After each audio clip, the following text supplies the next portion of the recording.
खून का बदला। अपनी जिंदगी भर की कमाई लगाकर सुमन और अखिल ने एक छोटा सा नया घर बनाया था। लेकिन उस घर में आने के बाद उसके साथ क्या हो सकता था, इस बात का अंदाजा उन दोनों को था ही नहीं। अभी इस घर में आए हुए उन्हें 2 दिन भी नहीं हुए थे। एक शाम जब अखिल घर में नहीं था तो किचन में खाना बनाते वक्त सुमन को ऐसा लगा जैसे किचन की दीवार के पीछे से किसी के बात करने की आवाज आ रही थी। कौन हो सकता है यहाँ पर? इतना धीरे धीरे कौन बात कर रहा है? सुमन दीवार से कान लगाकर बात सुनने की कोशिश करती है, लेकिन उसे कुछ सुनाई नहीं देता। तभी अचानक घर की लाइट चली जाती है और दरवाजे पर जोर जोर से दस्तक देने की आवाज आती है। सुमन दरवाजे की तरफ दौड़ कर जाती है, लेकिन दरवाजा खोलने से पहले कोई आवाज उसके कान में धीरे से सुनाई पड़ती है। सुमन, मैं यहाँ तुम्हारे घर में। सुमन जोर से चीखती है और दरवाजा नहीं खोलती। दरवाजे की बजने की आवाज धीरे धीरे तेज होने लगती है। सुमन लड़खड़ाते कदमों से आगे बढ़ती है और झटके के साथ दरवाजा खोलकर अपनी आंखें बंद कर लेती है। तभी अचानक से अखिल की आवाज सुनकर उसे होश आता है। सुमन, क्या हुआ? तुम इतनी घबराई हुई क्यों हो? अखिल, वो लाइट चली गई और कोई है इस घर में। अखिल, मुझे बहुत डर लग रहा है। वो किचन की दीवार के पीछे से किसी की आवाज आ रही थी। कैसी बात कर रही हो? तुमने खुद सारे लाइट की स्विच ऑफ किए हुए हैं। देखो, लाइट तो आ रही है। सुमन, तुमने घर में अंधेरा क्यों किया हुआ है? और किसकी आवाजें आ रही थी? चलो चलो, मैं जाकर चेक करता हूं। नहीं अखिल, मैंने लाइट ऑफ नहीं की। और मैं क्यों लाइट ऑफ करूंगी? ये देखो, ध्यान से देखो, घर के सारे स्विच ऑफ हैं। तुम भी ना कमाल करती हो सुमन। तुम्हारी तबीयत तो ठीक है? हम्म? ये देखकर सुमन और भी ज्यादा डर जाती है कि सच में लाइट की सारे स्विच बंद थे। सुमन समझ नहीं पा रही थी कि ये सब किसने किया होगा। ठीक उसी वक्त अखिल किचन की तरफ जाता है और सुमन को ऐसा लगा जैसे पीछे से किसी ने उसके कंधे पर हाथ रखा। उसने जैसे ही पलट कर देखा, एक साया उसके घर के दरवाजे से बाहर निकलता हुआ नजर आया। अखिल, अखिल यहाँ आओ, देखो कोई तो है। अभी अभी मैंने उसे बाहर जाते हुए देखा है। सुमन, मुझे लगता है कि तुम्हारी तबीयत ठीक नहीं है। अरे, मैंने किचन में भी जाकर देखा। पास वाले घर में जो लोग हैं ना, उनसे बात करने की आवाज आ रही है। एक काम करो, तुम जाकर आराम करो। मैं खाना खुद परोस कर खा लूंगा। ओके? तुम बेडरूम में जाओ। जाओ। नहीं अखिल, मैं अकेले नहीं जाऊंगी और अब इस घर में मैं एक दिन भी नहीं रहना चाहती।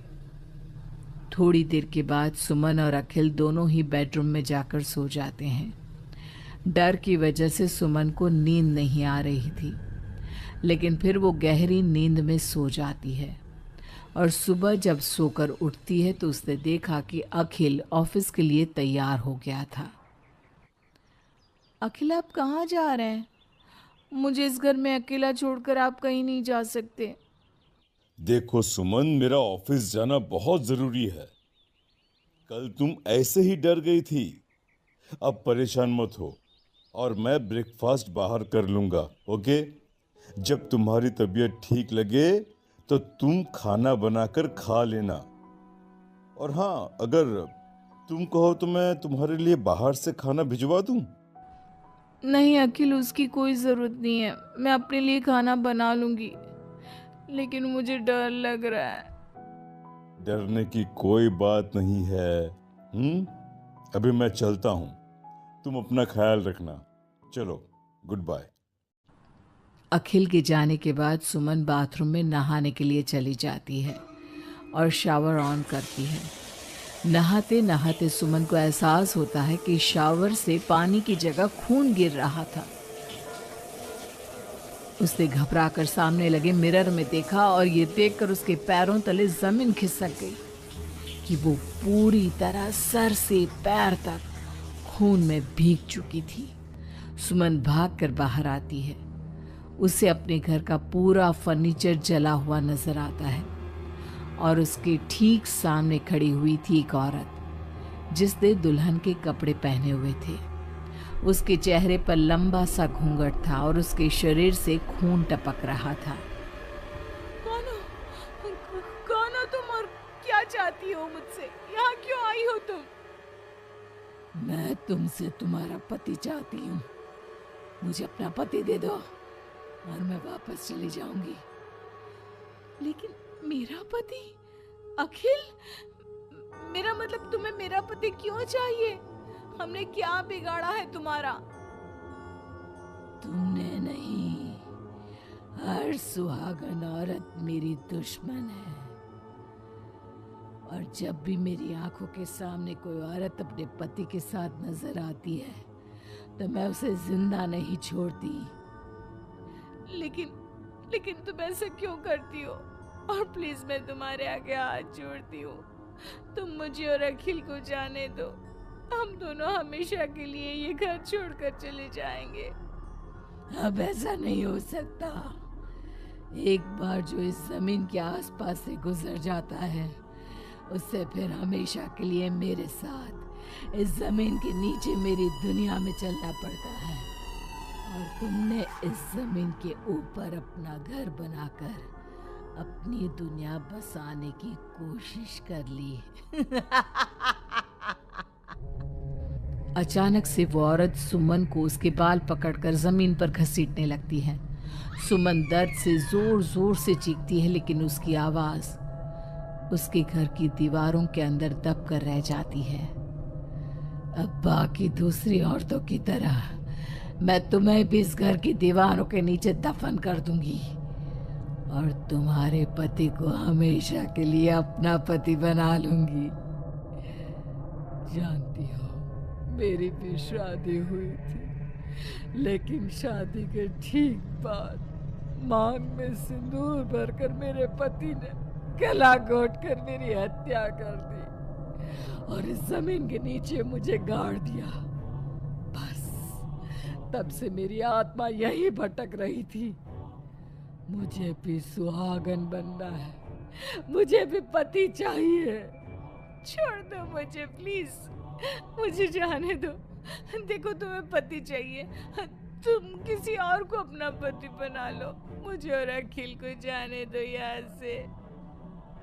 लेकिन वो औरत सुमन को लेकर वहां से गायब हो जाती है। शाम को जब अखिल ऑफिस से लौट कर आता है, डोरबेल बजाता है, तभी मुस्कुराते हुए सुमन दरवाजा खोलती है। दरअसल सुमन के शरीर के अंदर अब उस औरत की आत्मा थी। लेकिन अखिल का चेहरा देखते ही सुमन के शरीर के अंदर एक हरकत होती है और वो अचानक से नाराज हो जाती है। क्या हुआ सुमन? आज तो ठीक हो ना? तुम्हारी तबीयत भी ठीक लग रही है आज तो। गुड। मुझे नहीं पता था कि तू आने वाला है यहाँ, वरना तो मैं तेरी मौत का सारा इंतजाम करके रखती। क्या हुआ? अब मेरी बात का जवाब नहीं दोगी क्या?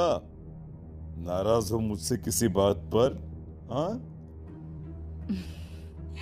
ऐसी तो कोई बात नहीं है। जाओ, डाइनिंग टेबल पर तुम्हारा फेवरेट खाना लगा दिया है, जाकर खा लो।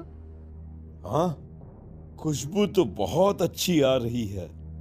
वैसे भी सुबह से कुछ खाया नहीं है। थैंक यू यार, मैं जल्दी से जाकर खाना खाता हूँ। ओके? अखिल जैसे ही खाने की कटोरे का ढक्कन हटाता है तो वो हैरान रह जाता है कि वहां पर सुमन का कटा हुआ हाथ था। उसमें पहनी हुई चूड़ियों से वो सुमन के हाथ को पहचान जाता है। खाने की जगह सुमन के शरीर के छोटे छोटे टुकड़े काट कर उस आत्मा ने अखिल के सामने परोस दिए थे। अखिल घबराकर वहां से भागने लगता है। तभी सुमन के शरीर में मौजूद वो आत्मा अपने असली रूप में आकर अखिल के सामने खड़ी हो जाती है। कौन कौन हो तुम और क्या किया तुमने मेरी पत्नी के साथ? हाँ? इसका मतलब वो ठीक कहती थी कि इस घर में कुछ गलत है। कहाँ है मेरी सुमन? तुम्हारी सुमन के मैंने छोटे छोटे टुकड़े करके उसका खाना बना दिया और उसकी आत्मा को मैंने इस घर की जमीन के नीचे दफन कर दिया है। वो कैद हो गई है यहाँ हमेशा के लिए। तुम भी उसके पास जाना चाहते हो?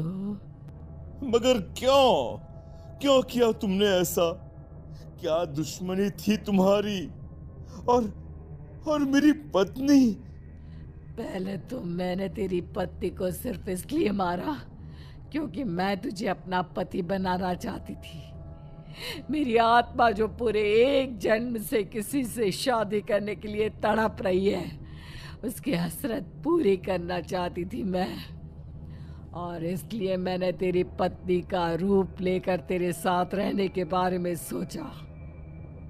लेकिन जानता है, अब मैं तुझे जिंदा नहीं छोड़ूंगी। लेकिन क्यों?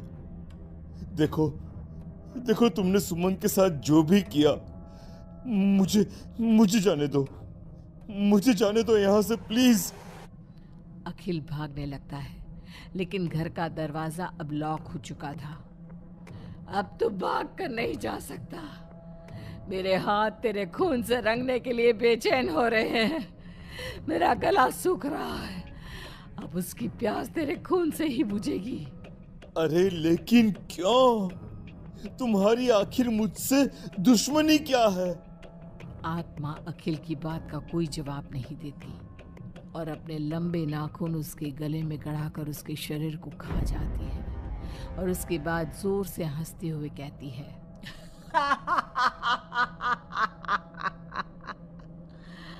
तेरा शरीर भले ही अखिल का शरीर है, लेकिन तेरे अंदर मेरे पिछले जन्म के उसी पति की आत्मा थी जिसने शादी से एक रात पहले गला दबाकर मेरी हत्या की।